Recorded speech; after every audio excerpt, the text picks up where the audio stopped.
நமக்கு பக்கத்தில் இருக்க ஒரு கம்பெனிக்குள்ளே பாம்பு நுழைஞ்சிருச்சுன்னு காலையில் 9 மணிக்கு ஒரு அழைப்பு. பாவம் அவங்க மொத்தமாக பதற்றமாகி அந்த ரூமை பூட்டிட்டு வெளியே நிற்கிறாங்க. அந்த மீட்புக்கு இப்போ நம்ம வந்துருக்குறோம்.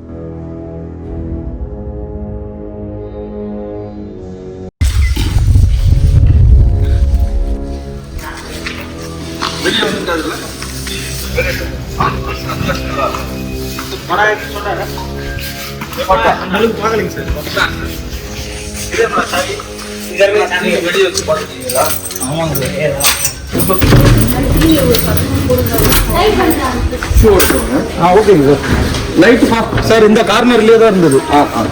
டோர் திறந்து கார்னர்லயே அந்த கேப்ல தான் பார்த்தேன் சார்.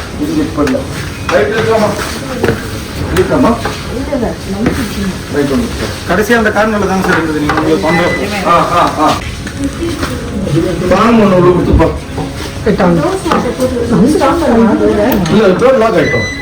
வெளியே போகுது வச்சுட்டு போட்டோம்.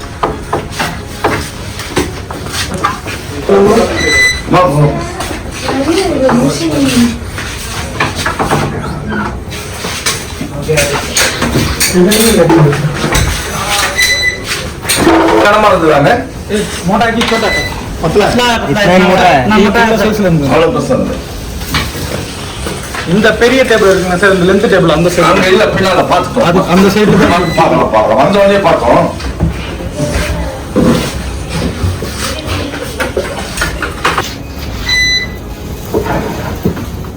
टोपी खोलो ना। चलेगा।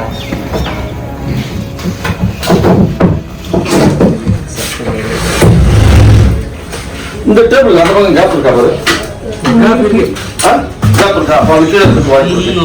அந்த டிஷன் சத்து டேபிள் இது தூக்கு. नहीं करना मत करो.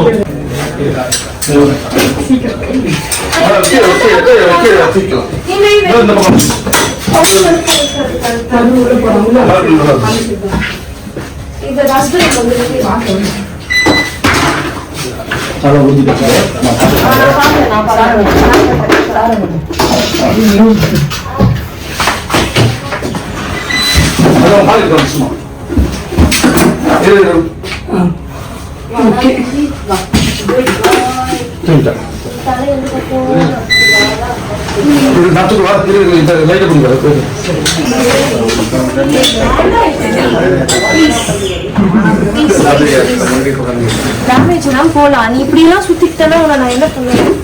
ஓகே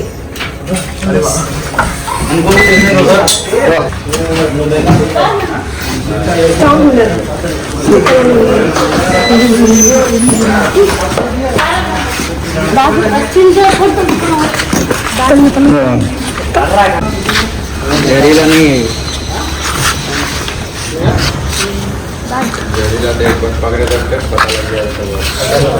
सब जहरीला नहीं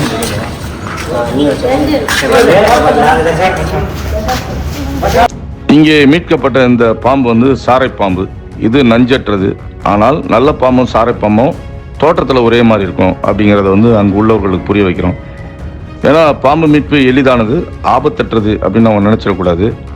இது பயிற்சி இருக்கணும், குறைந்த அளவுக்கு பாம்புகள் குறித்த தகவல் இருக்கணும், அது குறித்து படித்திருக்கணும், அல்லது பார்த்து அறிஞ்சிருக்கணும், அல்லது கேட்டு அறிந்திருக்கணும். தெரியாமல் பாம்பு மீட்பு எளிதானது அப்படின்னு யாரும் கை வச்சிடக்கூடாது. அது உயிருக்கு ஆபத்தானது அப்படிங்கிறத அங்கே இருக்கிறவங்களுக்கு புரிய வைக்கிறோம்.